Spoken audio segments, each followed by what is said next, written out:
Media में आरक्षण कहाँ कहाँ मिलना चाहिए, इस आबादी के हिसाब से हर डिपार्टमेंट मीडिया में हर भाग में हमको 90% अधिकार चाहिए। उनको सरकार और लोग दोनों बाइकआउट करेंगे। ये मेरा पैसा है, सरकार कहाँ खर्च करेगी, कैसे खर्च करेगी, ये हम तय करेंगे।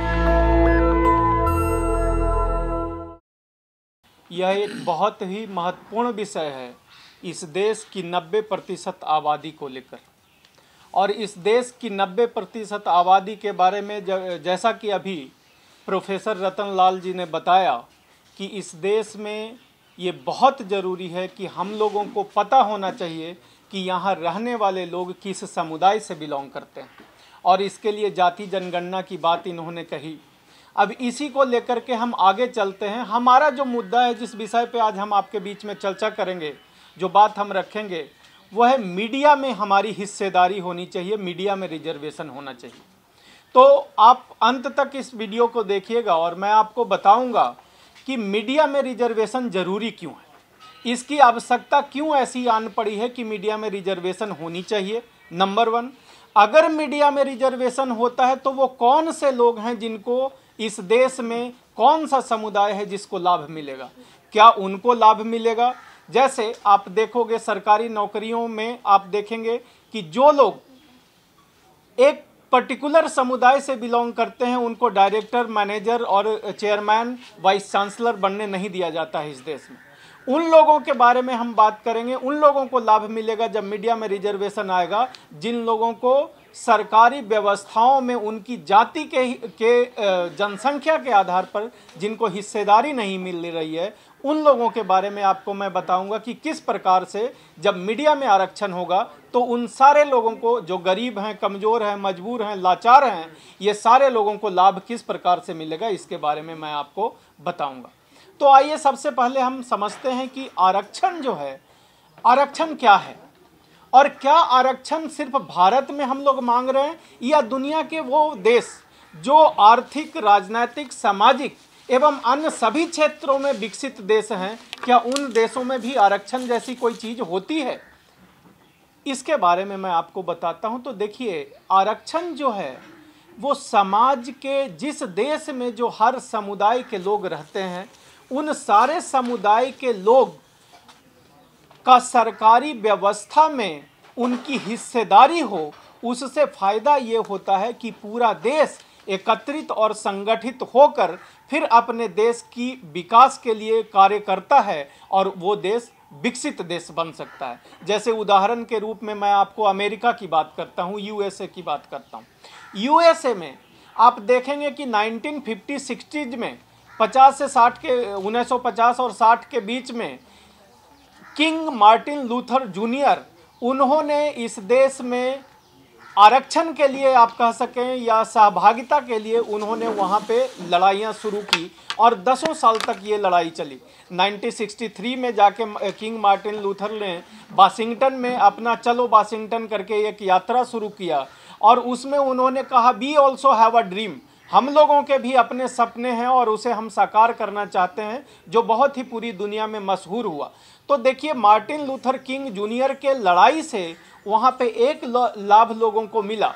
वहाँ पे लाभ ये मिला कि जब आप इस व्यवस्था को देखेंगे तो लाभ ये मिला कि बाद में आरक्षण को अफर्मेटिव एक्शन के नाम पे अमेरिका में आरक्षण दिया गया।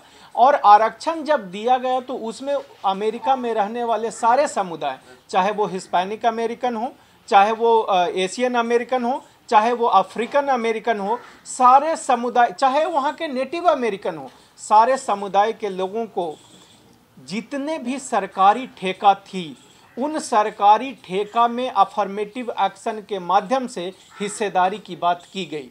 और यहाँ तक कहा गया कि जिन कंपनियों की जो 1 साल का ट्रांजैक्शन है, अगर वो 50 लाख रुपया से ज़्यादा है, तो उन कंपनियों को अफर्मेटिव एक्शन के माध्यम से उन लोगों को पूरा डॉक्यूमेंट दिखाना पड़ेगा, तभी कोई भी सरकारी ठेका उन लोगों को मिल पाएगा। इसका मतलब क्या हुआ कि वहाँ के रहने वाले अलग अलग समुदाय के लोग सरकारी पैसे से जो ठेकेदारी दी जा रही थी उसमें उन लोगों को हिस्सेदारी दी गई। नतीजा ये हुआ कि वहाँ के रहने वाले, वहाँ पे रहने वाले हर वर्ग के लोग अब अमेरिका को अपना मानते हैं और मिल करके सब लोग जब आज उसका विकास करते हैं तो आप जानते होंगे कि अमेरिका दुनिया का आज के तारीख में सबसे मजबूत और ताकतवर देश बना। अब आपको कहोगे कि भाई वो तो बड़े लोग थे, उन्होंने किया, तो हम साधारण लोग हैं, हम क्या कर सकते हैं? तो मैं आपको बता दूं जानकारी के लिए, आप साधारण लोग बहुत कुछ कर सकते हैं। वहाँ एक मैडम पार्कर हुआ करती थी।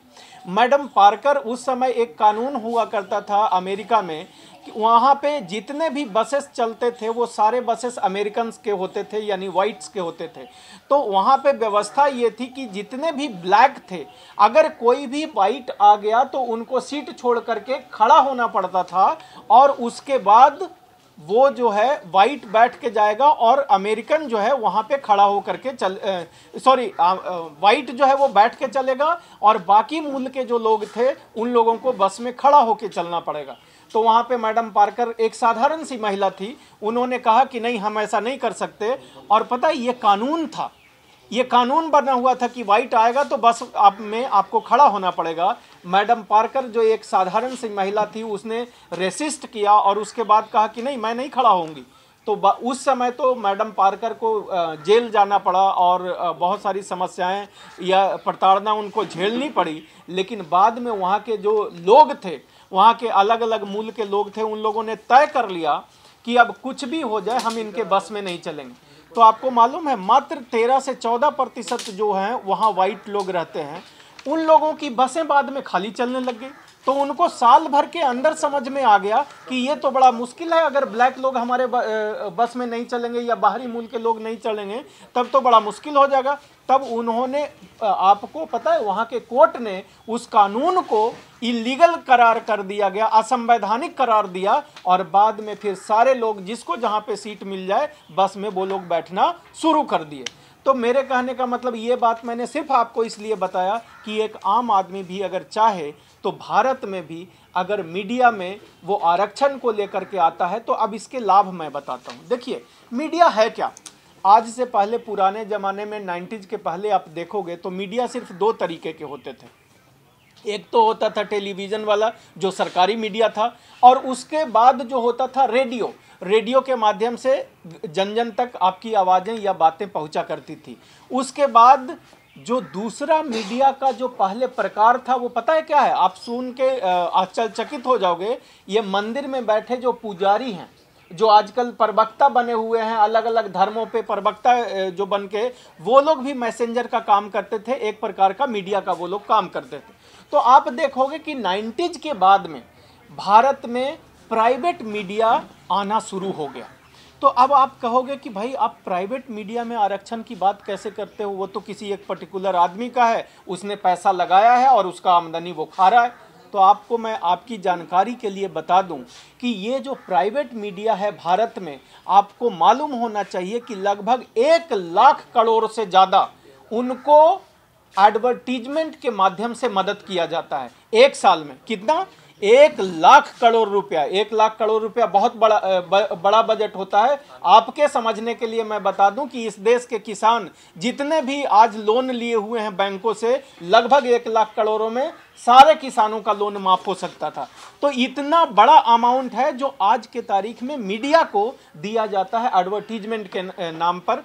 और ये जो पैसा सरकार देती है, वो पैसा आप जो हजारों लोग यहाँ पे बैठे हैं, ये आप लोगों का पैसा है। जब आप सुबह में माचिस का तिल्ली खरीदते हो, चाय खरीदते हो, चाय पत्ती खरीदते हो, ये सब के माध्यम से जो आप टैक्स देते हो, यही पैसा सरकार के पास जब जाती है तो उसको वो अलग अलग तरीके से खर्च करता है। तो जो 1 लाख करोड़ रुपया है वो आपका रुपया है और आपका रुपया सरकार के पास जाता है और सरकार फिर उस पैसे को इन मीडिया को एडवर्टीजमेंट के नाम पे खर्च करता है। तो हम कहते हैं ये मेरा पैसा है, सरकार कहाँ खर्च करेगी, कैसे खर्च करेगी, ये हम तय करेंगे और उसका अब लाभ मैं आपको बताता हूँ। देखिए अब होता क्या है कि आज के तारीख में जो आपकी समस्याएं हैं, जब मैं आप कहता हूं तो इस देश की जो 90% आबादी है SC ST OBC के लोगों को, मैं उनकी बात करता हूं। इनकी जो समस्याएं हैं, इनकी जो ज़रूरतें हैं, वो जन जन तक कैसे पहुंचेगा, उसके बारे में उनको अवेयरनेस कैसे होगी, उनके अधिकारों के बारे में उनको जानकारी कैसे मिलेगी, ये कौन कर सकता है? क्योंकि इस देश में 150 करोड़ के आसपास, 140 कहते हैं, मैं इन जनरल बोल रहा हूँ, 140 करोड़ के लगभग की आबादी जो है वो रहती है। और अगर कोई मैं बात करूं कि सरकारी नौकरी में आपको हिस्सेदारी नहीं दी जा रही है, ये बात कैसे पहुंचेगी? तो मीडिया एकमात्र साधन है जो जन जन तक पहुंचने का काम करता है। और जब सरकारी नौकरी में हिस्सेदारी नहीं मिल रही है और ये बात आपको जानकारी इस देश के लोगों को जब नहीं होगी, तो कैसे आपको उसका अधिकार मिल पाएगा? उसके प्रति आप जागरूक नहीं होगे तो आप अपना मांग नहीं रख पाएंगे, और जब मांग नहीं रख पाएंगे तो सरकार उसके बारे में कोई कानून या कोई व्यवस्था लेकर के नहीं आ रही। ये मैं उदाहरण के तरह आपको समझाने का कोशिश किया। तो तब मैं आपको बताता हूं कि ये बहुत जरूरी है कि इस देश के लोग अपने हक और अधिकार के बारे में जानें, और जानने का जो माध्यम बन सकता है वो है मीडिया। दूसरा, 1 लाख करोड़ की बात मैंने की। जो दूसरी बात मैं आपको बताने जा रहा हूं कि जब ये बड़े बड़े मीडिया हाउस बनते हैं तो उनको सरकार रिवेटेड रेट पे उनको ज़मीनें देती है अपना वो पूरा खोलने के लिए, पूरी व्यवस्था के लिए। तो ये भी पैसा सरकार का है जो ज़मीनें उनको दी जा रही है। तो जिस प्रकार से अन्य व्यवस्थाओं में जो सरकारी पैसा है, उस सरकारी पैसे के इस्तेमाल में अगर ये व्यवस्था बनाई जाए कि हमारा आरक्षण, अब मीडिया में आरक्षण कहाँ कहाँ मिलना चाहिए, ये भी समझना बहुत ज़रूरी है। मीडिया में उन पदों पर तो आरक्षण बहुत ज़रूरी है जो पद मैनेजरियल होता है, जो पद ये डिसाइड करता है। जैसे आपने सुना होगा कि एडिटर होता है मीडिया में, एडिटर तय करता है कि क्या बोली जाएगी, क्या सुनी जाएगी और क्या चलाया जाएगा। तो एडिटर के पद पर या जो जो इम्पोर्टेंट जो पद हैं, मैनेजरियल जो पोस्ट हैं, उन पदों पर जो है इसको जरूर करना चाहिए रिजर्वेशन। और रिजर्वेशन आबादी के अनुसार करनी चाहिए। जो 90% हमारी है आबादी है, इस आबादी के हिसाब से हर डिपार्टमेंट मीडिया में हर भाग में हमको 90% अधिकार चाहिए। तो अब कहोगे कि ये कैसे संभव है?